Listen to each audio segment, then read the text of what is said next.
বিশ্বকাপের মঞ্চে আবারও অশান্তির ছায়া। বাংলাদেশকে বাদ দেওয়ার সিদ্ধান্তে ক্ষুব্ধ পাকিস্তান, আর সেই ক্ষোভ থেকেই বিশ্বকাপ বয়কটের হুমকি। কিন্তু পাল্টা জবাব দিতে এক মুহূর্তও দেরি করেনি আইসিসি। বিশ্ব ক্রিকেট কি যাচ্ছে আরেকটি বড় সংঘাতের দিকে?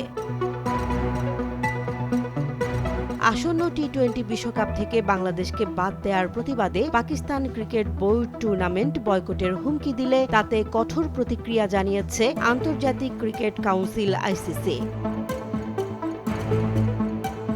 আইসিসি সাফ জানিয়ে দিয়েছে, পাকিস্তান যদি বিশ্বকাপে অংশ না নেয় তবে তাদের বিরুদ্ধে কঠোর নিষেধাজ্ঞা আরোপ করা হতে পারে। শুধু বিশ্বকাপ নয়, পাকিস্তানকে এশিয়া কাপ থেকেও বাদ দেয়া, দ্বিপাক্ষিক সিরিজ বাতিল এবং পাকিস্তান সুপার লিগে বিদেশি ক্রিকেটারদের এনওসি না দেওয়ার বিষয়েও ভাবছে আইসিসি।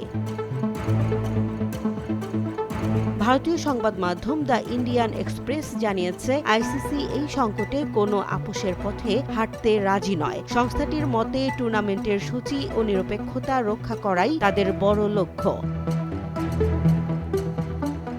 সংকটের সূত্রপাত হয় গত শনিবার। সেদিন আইসিসি আনুষ্ঠানিকভাবে বাংলাদেশকে বাদ দিয়ে স্কটল্যান্ডকে বিশ্বকাপে অন্তর্ভুক্ত করার ঘোষণা দেয়। আইসিসির দাবি, ভারতের মাটিতে বাংলাদেশের জন্য কোনো বিশ্বাসযোগ্য নিরাপত্তা ঝুঁকি নেই এবং ম্যাচ শ্রীলঙ্কায় সরিয়ে নেয়ার দাবি অযৌক্তিক। এই সিদ্ধান্তে তীব্র ক্ষোভ প্রকাশ করেছেন পিসিবি সভাপতি মহসিন নাকভি। তিনি একে অন্যায় এবং আইসিসির দ্বিমুখী নীতি বলে অভিহিত করেন। নাকভির ভাষায়, বাংলাদেশের মতো একটি পূর্ণ সদস্য দেশকে বাদ দেয়া বিশ্ব ক্রিকেটে নেতিবাচক নজির তৈরি করবে। পিসিবি সভাপতি আরও জানিয়েছে, বিশ্বকাপে অংশগ্রহণ কিংবা বয়কট এই সিদ্ধান্ত পুরোপুরি পাকিস্তান সরকারের ওপর নির্ভর করছে। প্রধানমন্ত্রী দেশের বাইরে থাকায় তার ফেরার পরই চূড়ান্ত সিদ্ধান্ত নেওয়া হবে। নাকভি স্পষ্ট করে বলেন, আইসিসির নির্দেশনার চেয়ে পাকিস্তান সরকারের সিদ্ধান্তই তাদের কাছে বেশি গুরুত্বপূর্ণ। প্রয়োজনে তাদের কাছে প্ল্যান এ, বি, সি এবং ডি প্রস্তুত রয়েছে বলেও মন্তব্য করেন তিনি। এই অবস্থানকে কেন্দ্র করে নতুন করে টানাপোড়েন শুরু হয়েছে আইসিসি ও আয়োজক দেশ ভারতের মধ্যে। বিশ্লেষকদের মতে, পাকিস্তান শেষ পর্যন্ত বয়কট করলে বিশ্ব ক্রিকেট বড় ধরনের অস্থিরতার মুখে পড়তে পারে।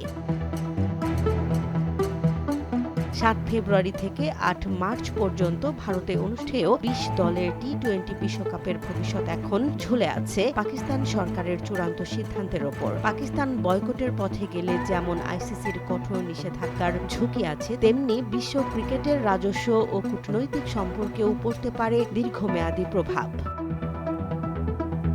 জেসমিন জাহান, নিউজ ডেস্ক, জনবাণী।